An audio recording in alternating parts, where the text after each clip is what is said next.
everyone, and welcome to my channel, A Mad Hatter's Tale, a platform for learning and teaching English.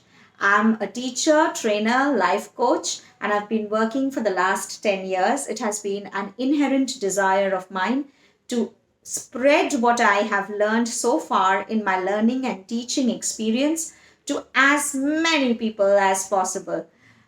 And this channel is a way in which I can get closer a little bit, perhaps, to that dream that I have. This particular channel is not only for students who would like to clarify their concepts in English, but I hope it helps educators, teachers, academicians too with ideas, concepts, and details of the English language and a little bit of literature too. Okay, so let's start. In case you like the video, what we have to speak about today and what we will be discussing. If you like it, please hit the like button and please don't forget to leave in a nice encouraging comment if you like what I do after in this video. And yes, most importantly, subscribe, hit the bell icon so that whenever there's a new video, you will be notified. The first figure of speech that we ever get to know or we familiarize ourselves with is the metaphor and the simile. So let's go through these concepts. Before we delve more into other figures of speech, let's clarify what we know and how we know, how well we know. Simile, very simply put, is a figure of speech involving the comparison of one thing with another. As simple as that. The comparison has to be vivid. All right.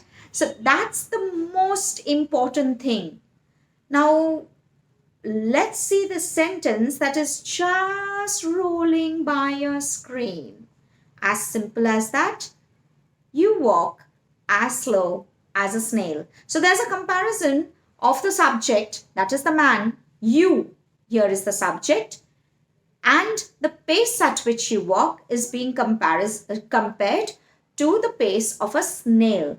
Okay, so that's the comparison. Vivid, direct. There is no hidden meaning in it, right? That's what we call a simile. There has to be a comparison between two dissimilar objects, and there has to be one common quality that we find between these two objects, and we compare this quality of one with the other. Okay, in this case, you with the walk of a snail, the pace of a snail. So what is this? Time is money. What's in there? So is it a simile? The answer to the question is no, it is not. It's a metaphor. Confused? Quite rightly so. So let's now move our little feet towards what is a metaphor. A metaphor too is a comparison between two dissimilar objects. But the comparison here is not vivid. It's not direct. And the quality of the object is transferred to the subject. Okay? The subject becomes the holder of that quality. So there's no usage of words like as and like, first of all. For example, to make this concept a little more clear, I would give you another example. Say we say, Bob is as brave as a lion. Comparison is direct? Yes. Is it vivid? Yes. What are we comparing? We are comparing the quality of Bob, his courage, to being similar to that of a lion. Lion being an epitome of courage and bravery for us from time immemorial. But that is a simile. All right. But if we say Bob is a lion, is the comparison direct? No. Is it vivid? No. we'll have to understand the comparison through interpretation. When we say Bob is a lion, we definitely mean the same. The point of comparison is the same, but here we are calling Bob a lion and the comparison is supposed to be understood. We are describing the bravery within the heart of Bob. However, the comparison is supposed to be made by us. That's a metaphor. Why is metaphor so important? And how is simile different in usage than a metaphor? Simile is most often than not used in either normal day-to-day conversation. So if I have to go forward and have to speak to someone and have to compare him or her to a particular animal, so on and so forth. So if I say, you are as busy as a bee, okay, it's very conversational, convenient to understand, doesn't require an effort to interpret. All right, that's the usage and that's the use of having a simile in your sentence. However, a metaphor is slightly more poetic.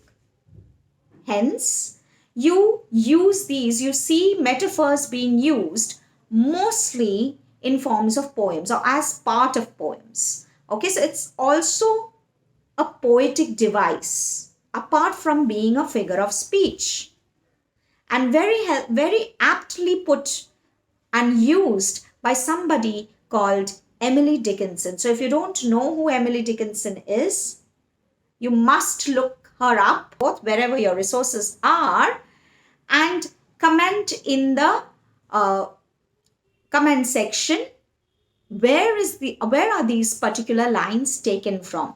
Give me the poem's name. Okay, so that's like a home assignment for all of you.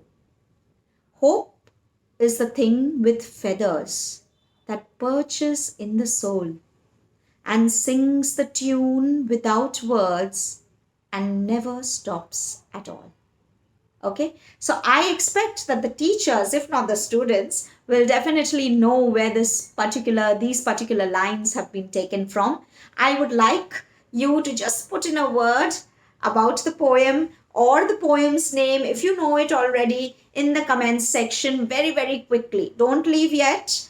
We still have a little bit left to summarize, to revise. So what did we learn in today's session, today's video? We learned how to differentiate what is a simile, what is a metaphor, and how do we differentiate the two. Okay, I hope this video was helpful to all of you, and I hope you'll come back for more videos. You'll subscribe to my channel so that I feel a little more encouraged to make more videos for students, educators, teachers like me who are aspiring to understand, to know a little more of English. And let's make this a platform where we share with each other. Let's interact with each other. Let's give more ideas. Tell me what you would like to know next. What would you like to see next? And we'll move forward from there.